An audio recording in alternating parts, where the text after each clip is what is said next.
So recently, my channel has been experiencing a rather unbelievable growth spurt. Okay, I'm averaging, something between 800-900 new subscribers a day, something like 60,000 daily views. Now, that's an enormous growth spurt, considering that I've had my channel up and running since, let me see, I started posting content in like April of 2017. And so roughly a year and a half.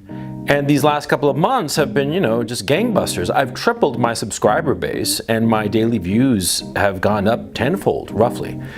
And now here's the thing, when something like that happens, when you're sort of like steady and all of a sudden you explode, right? Well, then you start getting very nervous about it, okay? You can wind up chasing the dragon. I did a video about chasing the dragon. You can find it right here. Now, the thing is, see, it got me thinking, this sudden growth spurt, okay? And it got me thinking about worry, about how I used to worry about things and what I used to worry about. And it's an important point, and I want to discuss in this video.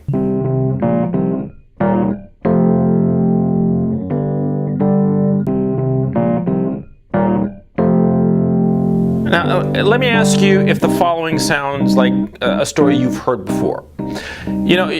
Something is going on, something either good or bad, right?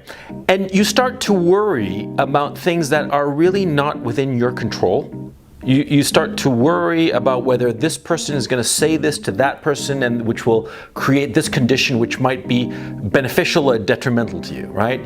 You start worrying about things that are way outside the scope of your control. I mean, it happened to me all the time when I was growing up. When I was younger, in my 20s and my 30s, I would worry about things that I had absolutely no control over. Like right now with the sudden growth spurt of my channel on YouTube. I don't have any control over it. I have no idea why YouTube decided to bless me with this large audience and all these views. I have no idea. Because, like, for instance, back in early June, I had a video that went viral called Never Date Anyone Over the Age of 25. And I did that video way back in September of 2017, 9 months before.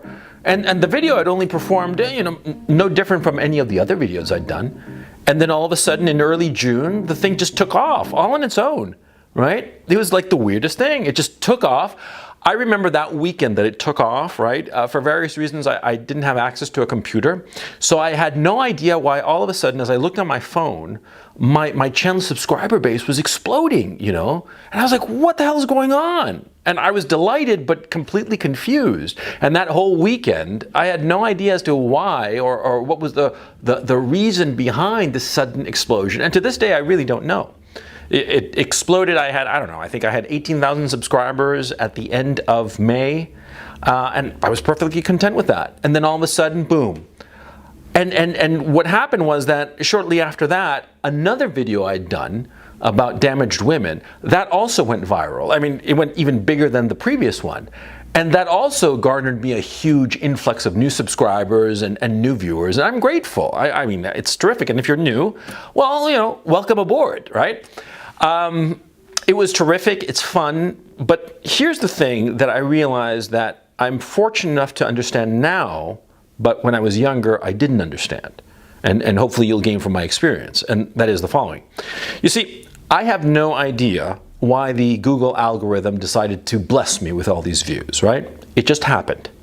So I'm not worrying about it. I'm not even thinking about it. I'm not even paying attention. Before, when I felt that I had actual control over the number of subscribers and views that I had, I would be much more concerned whether the videos I was doing would affect my subscribers or not. But with this sudden growth spurt, I realized that I didn't make it happen. It was just the Google algorithm. It was just, the literal deus ex machina, right? It was just the machine of the gods. It just came down and just presto changeo, I've got a huge audience. And so this is what I'm deliberately doing. I'm not worrying about it. I'm not thinking about it. I'm relaxed about it. And I wish I'd had the wisdom to do so when I was younger. Because I look back at when I was younger and I worried so much about things that I had absolutely no control over. For instance, in this situation, insofar as the Google algorithm, if I'd been doing this channel, I don't know, 20 years ago, you know what I would have been doing? I would have been trying to crack the code as to why it was I had a sudden surge in subscribers, and I would have tried to do the exact same thing over and over and over again in order to grow the channel more.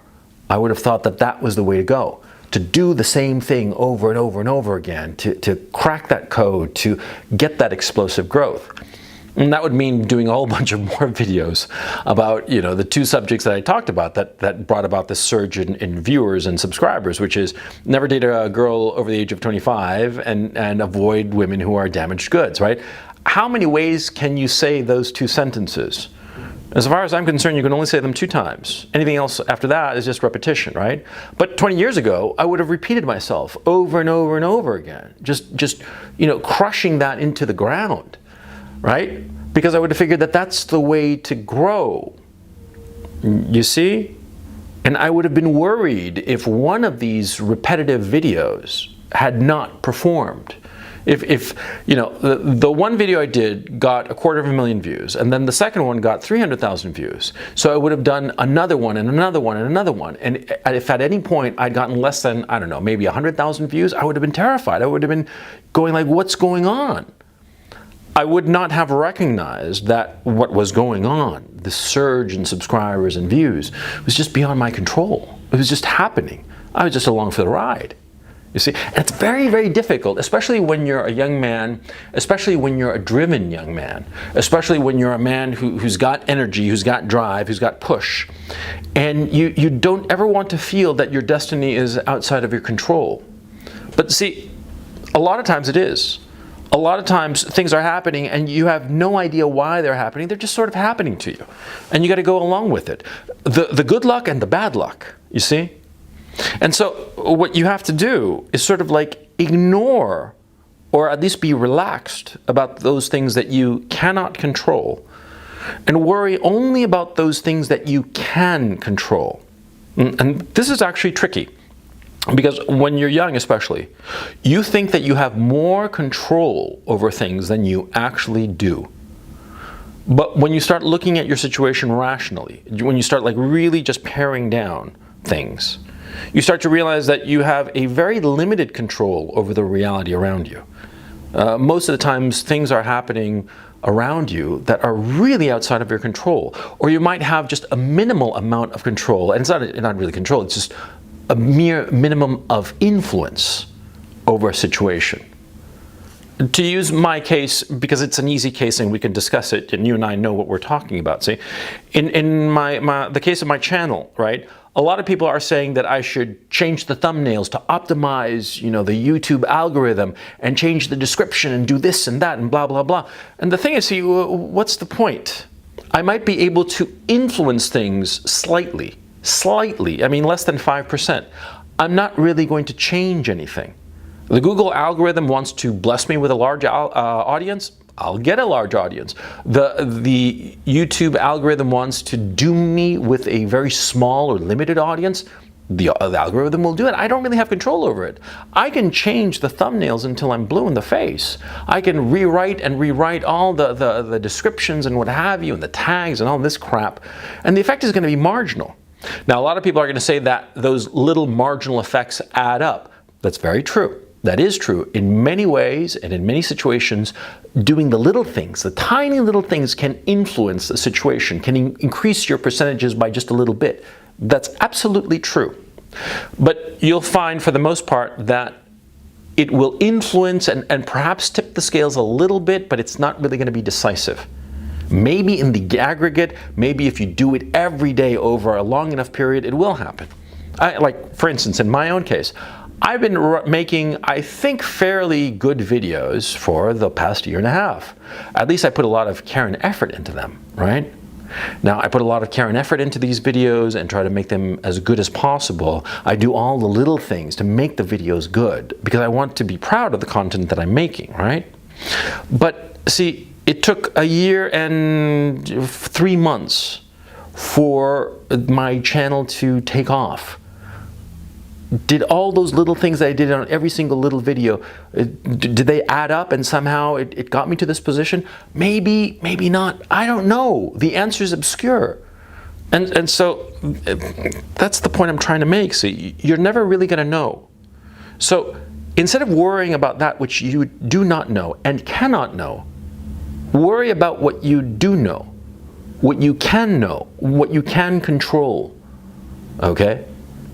Deliberately look at a situation you're involved in and recognize this area is outside of my control, this area is completely in my control, and there's this little gray area where I could influence things for the better, but I really don't have much control over it. I just can improve my odds. You see what I'm saying? Try to do that, because what happens is that, and what happened to me, is that a lot of times I would worry and spend a disproportionate amount of my time worrying about things that were clearly beyond my control. And worse than that, I was worrying about things that were beyond my control or outside of my control, and neglecting the things that I actually did control, the things that I could actually influence for the better. I ignored them, because I was so preoccupied with worry. And that's the thing, see, worry. Ultimately, if there's one thing I truly regret as a man of 50, is the times I spent worrying about things that I had no influence whatsoever. They were going to happen or not happen, irrespective of whatever I did.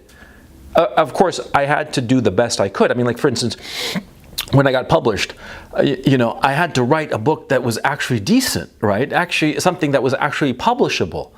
But I couldn't control whether I would be published or not. There was so many factors, so many variables, that it was just beyond my control. The only thing I could focus on was that which I was writing, because that was the only thing I truly had control over. And sometimes I didn't worry enough about that. And I would spend days, and sometimes weeks worrying about things that were just stupid to worry about because they were outside of my control. Don't do that. Don't spend your time on nonsense that you can't control, you can't influence in any way. See? Don't. And it's very easy to fall into that trap, because when you're young, you don't quite understand the limitations of your power. Your power to influence the reality around you. But see, that's one of the important lessons of growing up. And it's something that you have to you have to bump up against those limits as quickly as possible. You have to understand where it is that your will, your agency ends, and for all intents and purposes, chance begins. You can push those limits, certainly, and you should try to push those limits. But you have to recognize that there comes a point where worrying about something is stupid because you're not going to influence it. So don't bother about worrying about that. Okay? I hope this helps.